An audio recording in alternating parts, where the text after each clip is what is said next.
Hi, everybody. It's your favorite grandma from Grandma's House on the Mountain Facebook group and the real Missy Gardner YouTube channel. Happy New Year! For those of you who are watching right now in the year, brand new year of 2026. Today is January 2nd. I hope everybody is doing well and is healthy.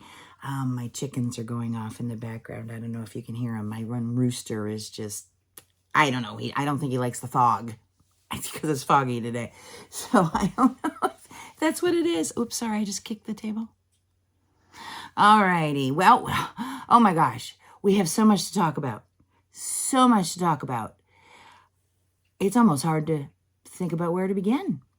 Well, just a couple of disclaimers. I am in my office. There are animals, and my setup is on a somewhat stable table as long as I don't hit it. So if the video wiggles, just forgive me. And I do share this with my husband. He is not in here right now, which is one of the reasons why I'm doing this, because his computer is not on. I have to buy him some new fans for his computer because it sounds like a jet engine going off when he turns it on. It turns on his computer, his big PC tower. It's like, whoa. Don't want to deal with that today. So, anyways, let's talk real quick about a couple things going on. Those of you on the southeast side may have heard of the Buddhist monks walk for peace from, I believe it's Fort Worth, Texas to DC for Walk for Peace. Kind of cool. What struck me was, why aren't we having Christians doing a Walk for Peace? I mean, they had crowds. They had people, woohoo, yay, welcome, yay.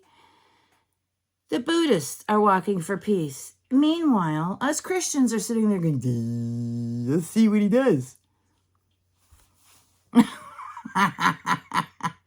Come on, people. Let's walk. Let's go. I'm in Oregon. I'm ready to go. Let's go.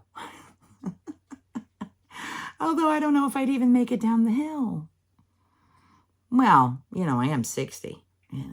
I probably could make it down the hill. I probably wouldn't be able to walk tomorrow, but I'd make it down the hill. All right, so that was my little quick admonishment to us Christians that we should be ashamed that the Buddhist monks are getting all this press coverage for a walk for peace, and us Christians are sitting here and waiting for Trump or Israel to do something for us. It's a train that ain't coming. All right, well, let's talk a little bit about what's going on in our country. I did talk about the Buddhist monks, but let's talk about a little bit what's going on here. Oregon, already one of the most expensive places to live, and when you guys find out how much my electric bill is for this small 1,600 square foot house, you are gonna die. Budget. I'm on the budget plan. $649 a month. Electricity alone. Now you know why I heated with wood for so long. But you get to a point, like I said, I'm 60, Mark is 63. He's had a heart attack and stroke. The last thing I do need him is on the roof with a chimney fire in the middle of January with an icy roof. No, we're done. We're done with that. We put electric baseboard heats in because I'm tired of waking up in the morning cold. We did this a couple of years ago. And the bill was a little bit more than we had been paying. And then the rates kept jumping up. We were like $300, $380 a month, which is still ridiculous.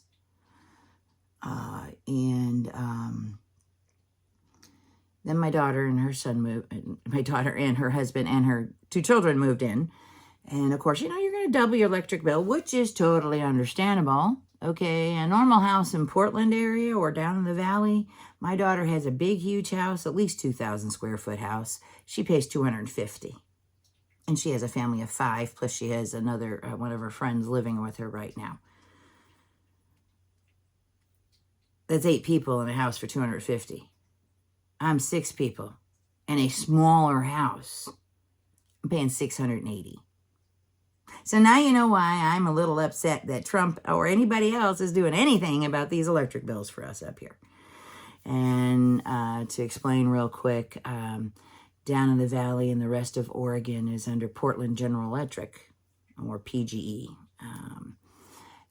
And the area where I live was deemed too rugged to have the electric company come up here.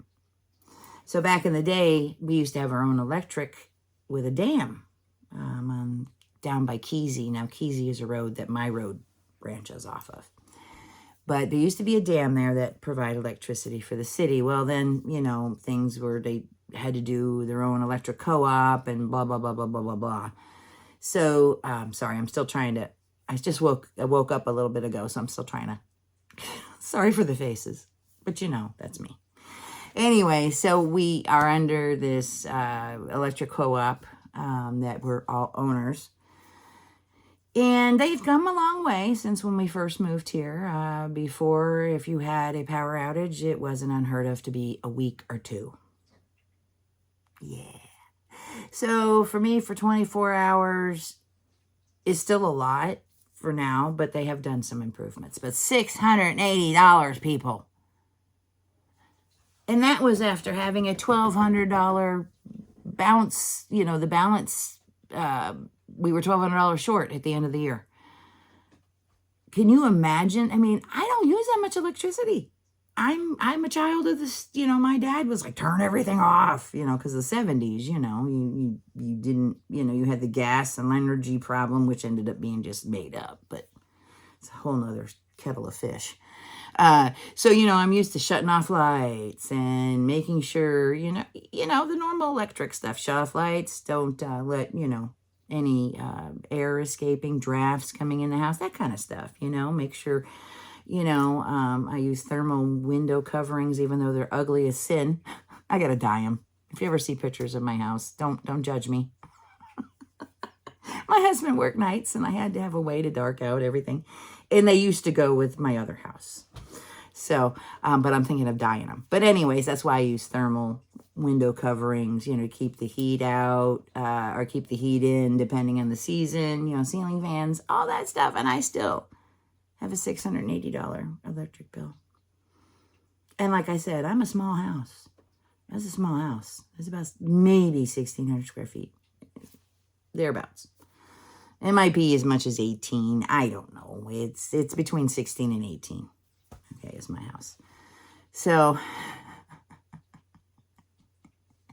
yeah, so let's fix this electric stuff, you know. Let's fix this stuff. But, you know, some costs have come down, you know. Eggs, obviously.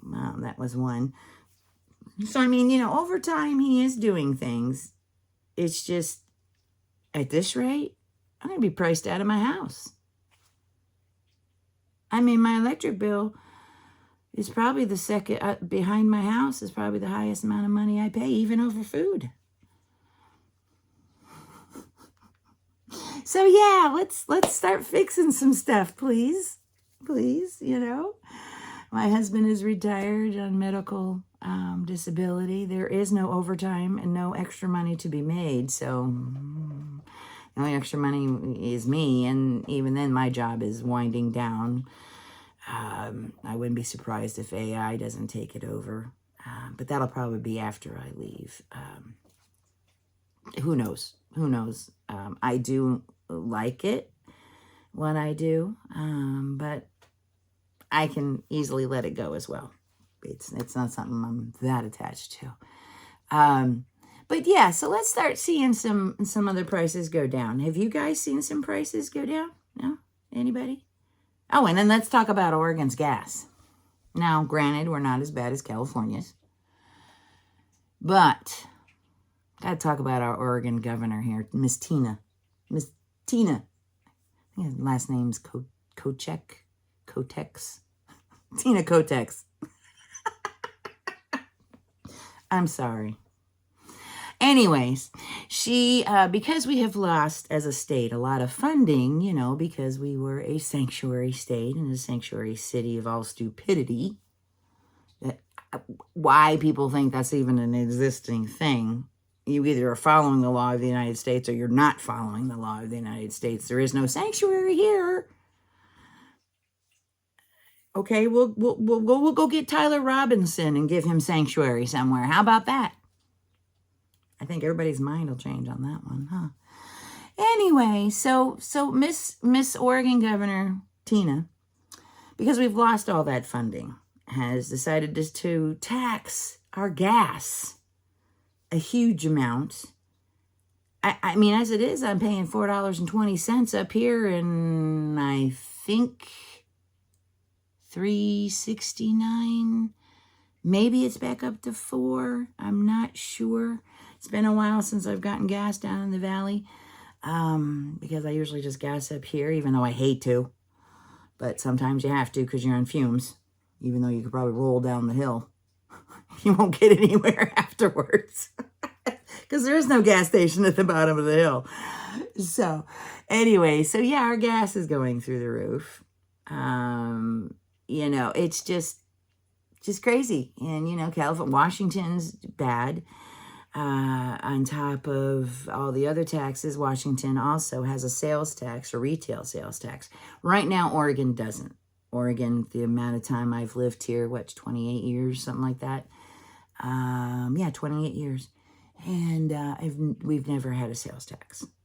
And that's very nice, you know. But who knows how long that'll be. But Washington is a little bit more expensive. And California is a little bit more expensive. And of course, if you get in the Portland area or the counties along the I-5 corridor, it's like a valley that goes all the way through, keep hitting this, all the way down to the California border. And then, of course, if you all the way, it goes, I think I-5 goes all the way to San Diego, I think. Close to that. Anyway, so that all those areas are really expensive because that's where all basically the jobs are now, you know, or around the surrounding area and about an hour drive distance away from, you know, the center. So that area is super expensive. We're expensive because we have to go into the valley to do things. Our food is, New York was about the same when I was in New York oh God, has it been 2 years already? It's been 2 years since my mom passed away. Wow, it'll be 2 years, end of this month. Wow. Anyways, when I was in New York, the prices were about the same as they were here in Oregon. Okay. As far as where I shop at one of the cheaper areas, obviously, because, you know, you just have to. There's no other choice, you know. So where was I going with that? I had a senior moment. Not enough coffee. So anyways, we were down there and you know, the groceries were about the same as Oregon when I was in New York. Now, Texas. Now, granted, this was about 3 years ago, okay? But still, you know, I noticed Texas was cheaper. And a lot of things. Gas. Well, granted, I was getting gas for my daughter's car on base, which you always pay cheaper, you know, when you're on the military base for gas. But even in the actual town, or even when she picked me up at the airport in Dallas and we drove back and we got gas in that area, it was cheaper than us. It was cheaper than Oregon. So we are a very expensive place to live. Very beautiful. Very, very gorgeous.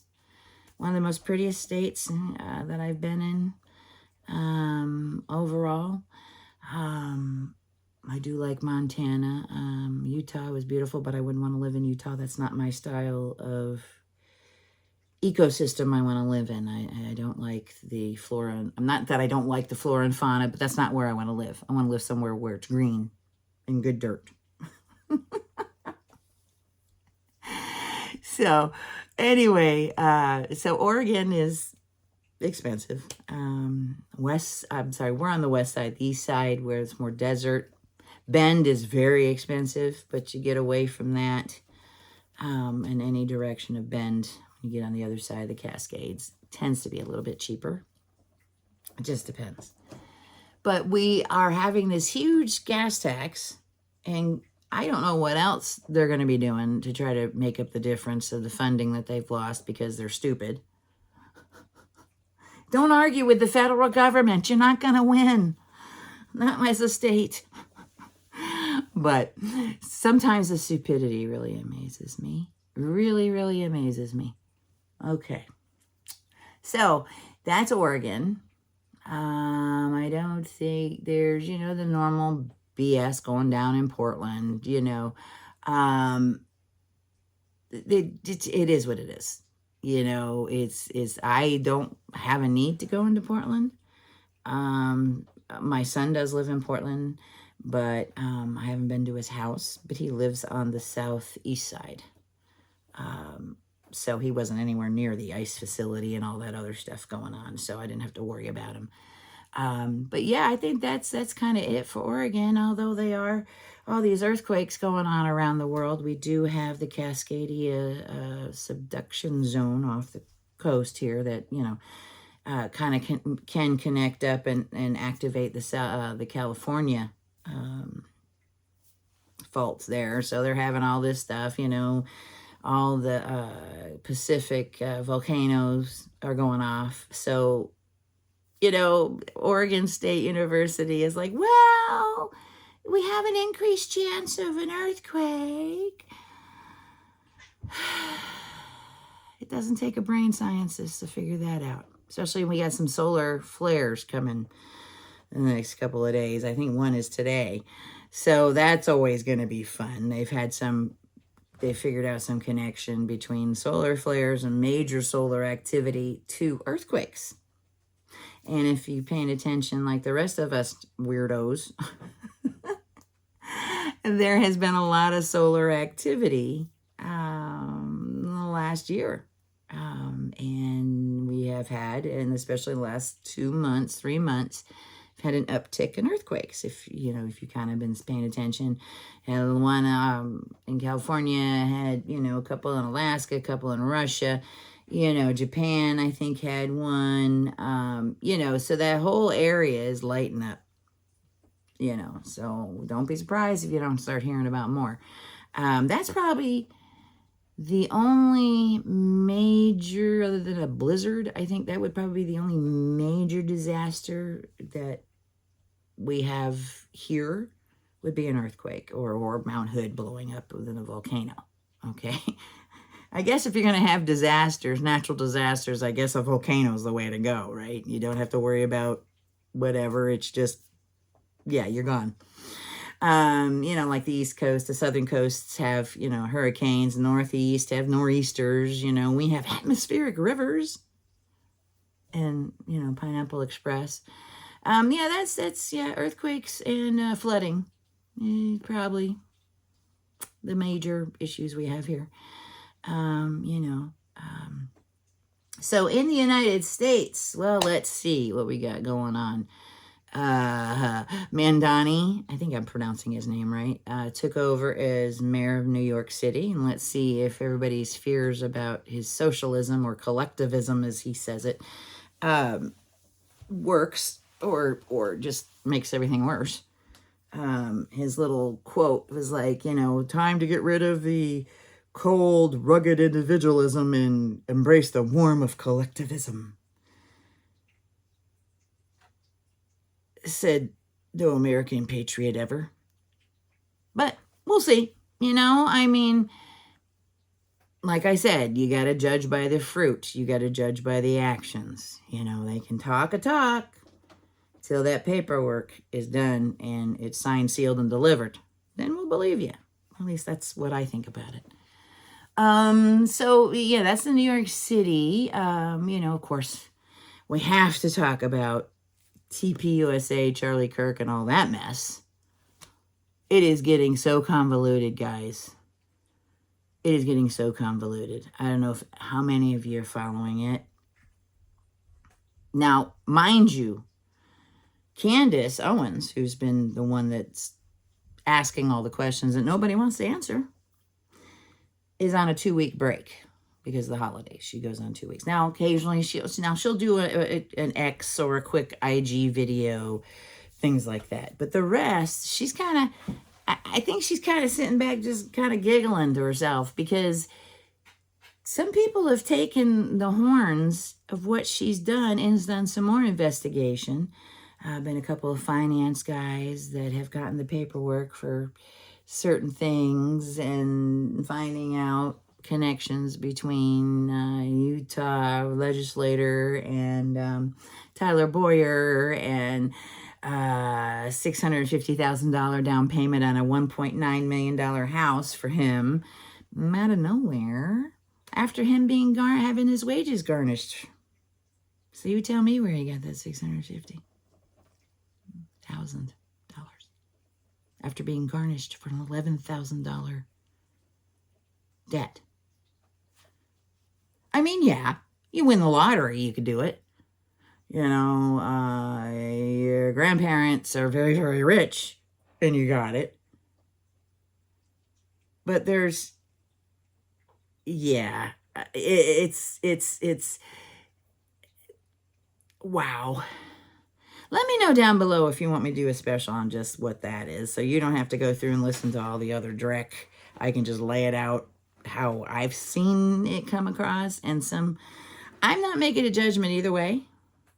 I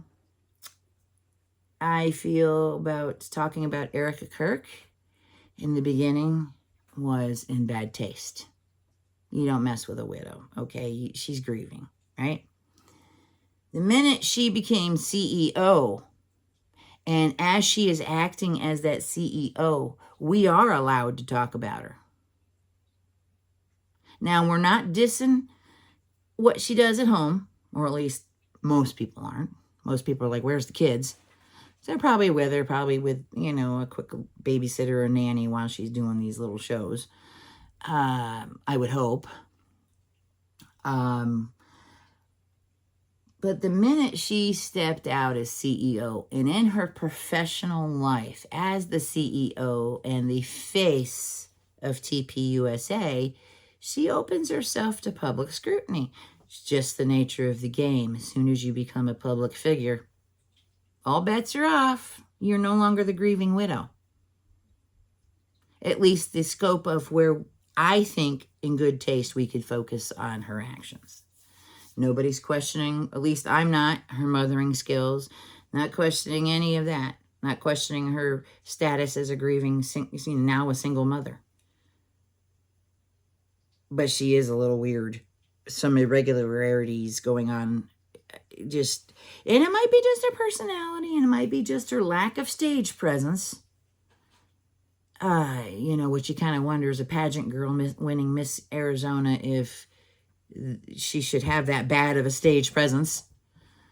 You know, or what? I don't know. I hope she's not involved. I hope and pray she's not. Everybody's suspect because nobody's answering questions, which is kind of funny, because the whole precept that Charlie Kirk worked on, her husband, was ask me anything and I will debate you and you prove me wrong. She put the burden on the proof on the other person, and that's what Candace is doing. She's giving the proof of what her evidence. She's asking the questions. And nobody wants to answer them. Nobody wants to prove her wrong. They're just either attacking her outright or they're staying quiet. One other thing you should be aware of in this whole fight, it has come out that there is several bounties. I don't know if you're aware of this. I didn't know about this, at least the way they are explaining it. Bounties for Candace Owens. Not killing her, okay, not physically. But if you have X posts, Facebook posts, YouTube posts, Reddit, wherever, and you're towing this line of how, you know, Candace Owens is so wrong and so evil, she's bugging a grieving widow and da-da-da-da-da. Those people, Tim Pool, the quartering, couple of those other guys, these people that are slamming Candace, are all being paid for clicks. And you don't make hundreds of thousands of dollars on the bounties. Okay, you make $5 for 1,000 views. But still, these bigger guys that have the million followers, like Tim Pool and the Quartering, can't remember his name. I think his name is Jeremy.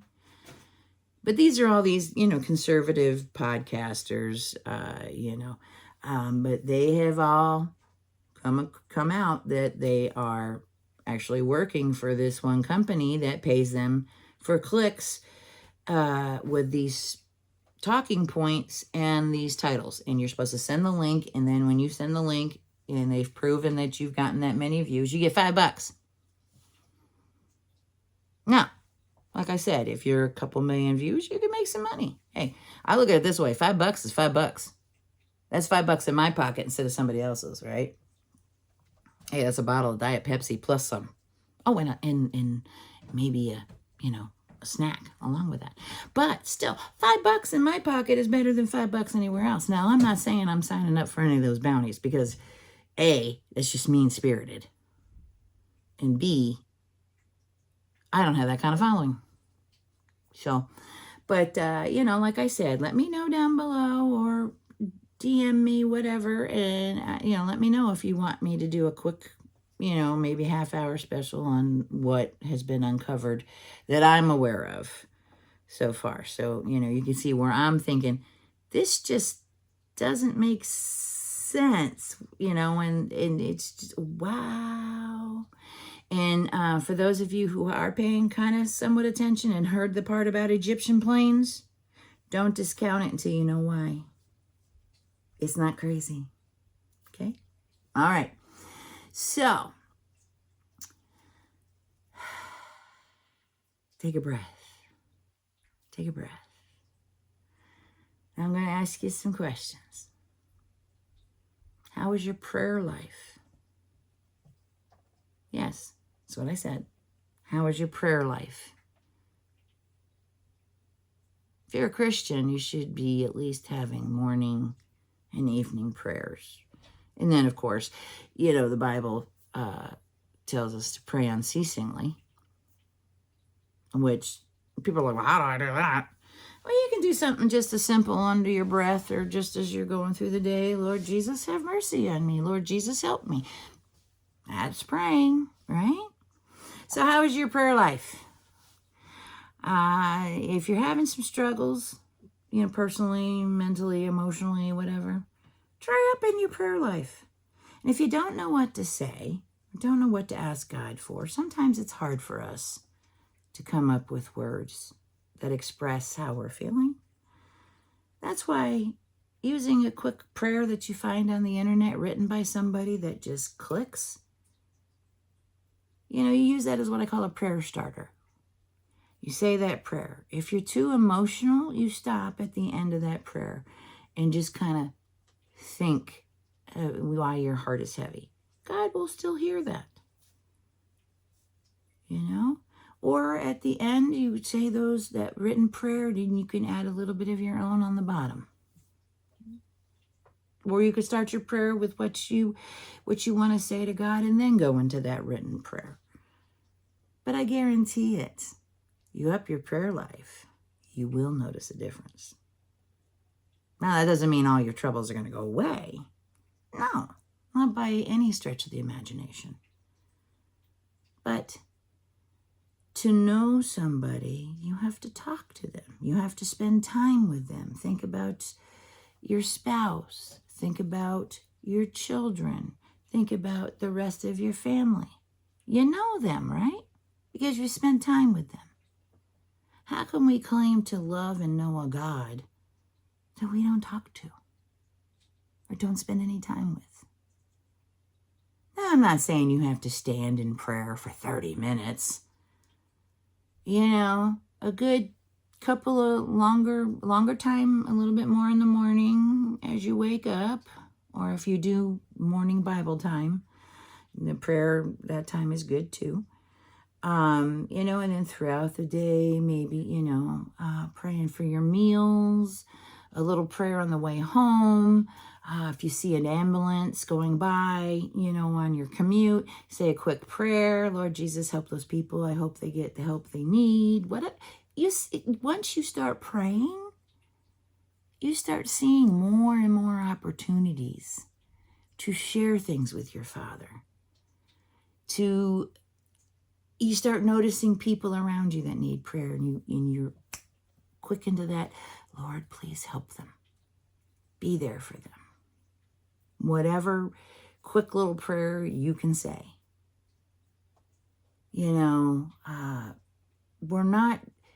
When we pray, we're talking to God. And sometimes it's not us talking.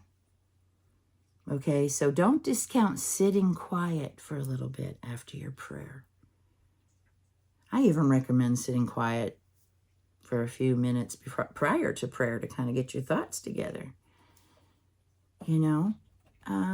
But you can pray anytime, anywhere, in your head, in your heart. Like I said, these little snippets that in a way that I started to teach my children. Actually, it came out of me being really worried about people, seeing an ambulance, your heart hurts, So, it just naturally sprung out of concern, and I was teaching my children, okay, guys, there's somebody in the ambulance. Let's pray they'll be okay, or something like that, depending on their age, right?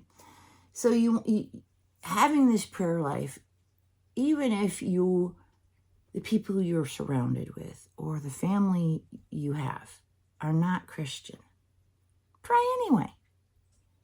Pray for them.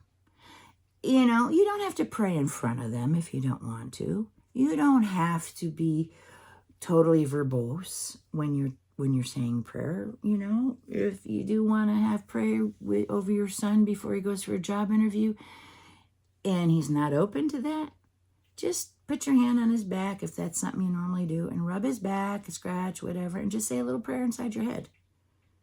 And then if they say anything, you just say, I'm just rubbing your back for good luck, or whatever. I wouldn't necessarily say good luck, but whatever. I'm sure you could find something. And yes, I have this scarf on, which of course is making me sweat. I was just playing. I have this beautiful scarf, and I really don't have much of a chance to wear it anywhere. So once in a while I get cold in here, and so I'll throw it on. But I have my gardening shirt on today. It's like just a girl that likes gardening. My neighbor got me this, Linda. She's so sweet. I have to go over and see her. I just been so busy, and so just tired. You guys been tired? And I really didn't have a busy holiday. I really didn't. I was just crazy.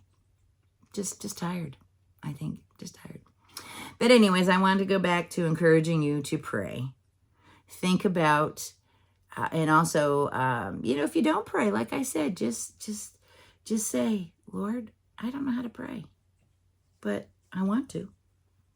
And you'll be surprised how much he honors that and starts leading you in places that you can find to pray, or words you could say, And of course, don't forget, do that quick, if you don't have enough time, do a quick Bible study, couple of verses, 4 or 5 verses, or if it's a story, chunk, you read those 5 verses and you see there's like 2 more that's dealing with the same subject. Go ahead and just finish whatever that topic is, in that amount of time. And I'm also going to start recording. I'm going to try. I'm not going to promise. I'm going to try to record Bible readings for every day for the year. I don't know whether I can get to that or not, but maybe I'll just do them all in one day and put them up at separate times. I don't know. We'll see. But anyways, I want to encourage you in your prayer life, and I want to encourage you to spend time in the Word. And you have any questions or concerns, need help in any way or shape or form, just let me know. Just let me know. And pretty soon here we'll be doing our winter sowing project, and look forward to that. I really am, actually, because this winter sowing of seeds, sowing project, not sewing with needle, sowing seeds, okay, in empty milk cartons, basically. You cut the milk cartons, you make a hinge. It's like you don't cut it all the way so you can open it up. You put dirt in it, you put the seeds in it, you put the top back on it, seal it with duct tape, whatever, and leave the top off, put it outside in January, February. And they will come up when it's ready. And this process is really good for those seeds that need to have that freezing time. You know, like lilac seeds. If you pick lilac seeds, you got to put them in moist dirt, just barely moist dirt, in a plastic bag in the fridge. They got to have that cold spell for them to wake up. You know, when it comes warm again. They know it's time to wake up. So this is really good for those type of plants. And the other thing that I'm excited for, obviously for me, it's the weeds. Not having to fight with the weeds and the snails. Not snails. Slugs. We do have some snails, but the slugs are the issues. These guys are huge. They have figured out how to crawl through my cat door into my garage where I feed my one cat that doesn't like to come in. She'll come in, but she doesn't like to be around people. She's an outdoor cat. So I feed her right by the cat door.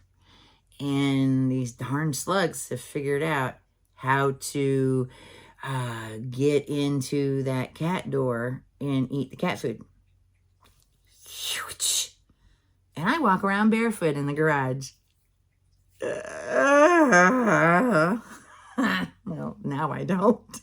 Unless I'm just going up and down the stairs into the other part of the house. But go, huge slugs. But like I said, this saves me from having to deal with the slugs eating the seedlings before they even get their third leaf. You know, so I'm excited for that. But what I'm really excited about is some of these seeds that I've gotten to germinate, but not. Well, one, I was bad. I got it to germinate and then forgot about it. And it was in a plastic bag and it had roots this long and they all germinated and I didn't know it. Yeah, so, you know, occasionally I do lose track. But I have a bunch of seeds like from let me see if I can pronounce it right. Yucca, Y-U-C-C-A. I got it from my friend's house in Kansas. It's a waterfall and it actually will do my zone. It can do my zone. So it's going to be interesting to see because it grows in Kansas where they get blizzards. Okay. Northeast Kansas by the Nebraska border. So I know they will survive Oregon. Okay. Even up here, I don't get snow as much snow as the Cascades do because they're a lot higher elevation than we are. So what I have these irises. I have some, call them flag irises that my mom had. Some rose seeds that I have had germinate, but the darn cat knocked the pot over and broke it. And yeah. So I'm going to try to do some more rose seeds, just for the see if I can do it, you know, because roses, the seeds don't come true to what you got them from because that plant is attached to a different root. So you're taking the top plant with all its weaknesses of why they replaced the root system. So, but you're just getting the plant from the top, not with the superior root system. So just be aware of that.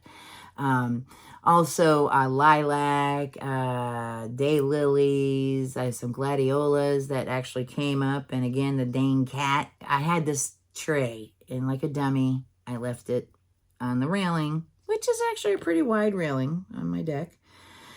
And it's the highest point from the lower part of the front yard, just before it turns into the backyard, right? So it's about 10 feet. I don't know, maybe a little bit more than that.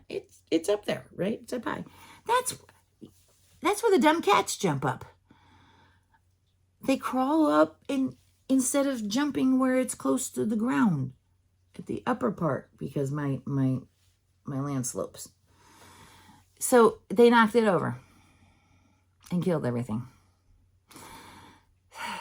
Yeah, so I was a dummy. So anyway, so that's what I'm looking forward to do that. So I'm going to be getting that ready. I have to go kind of going back and forth between just getting regular peat moss to start it, or a mixture of some peat moss and some soil or what. But I am not going out and digging natural soil, even though we have wonderful fertilized soil out here. Wonderful soil. We've built it up over 12 years. I have tons of leaf mold in the back that I could pick up. I don't want to deal with weeds. What comes up, I want to have only that come up, because I have some seeds, I don't know what they are. I've either forgotten or I just wrote a description of what they were. And, you know, so we'll see. But I will put that up and we're going to have some fun. I'm going to see, I'm going to probably have to get my tripod and do some other finagling to get the camera where you could see what I'm doing. So, yeah. But anyways, I want to go ahead and encourage you to keep up your prayer life. You know, think about where you stand with God. Always be thinking about your eternal, your destination, you know. Keep thinking about that. Keep working towards it. Keep running that race. Keeping your eye on the prize. All right, guys. Have a great day, and we'll be seeing you soon. And this is your favorite Grandma Katie from Grandma's House on the Mountain Facebook group and the Real Messy Gardener YouTube channel. Be blessed. Bye-bye.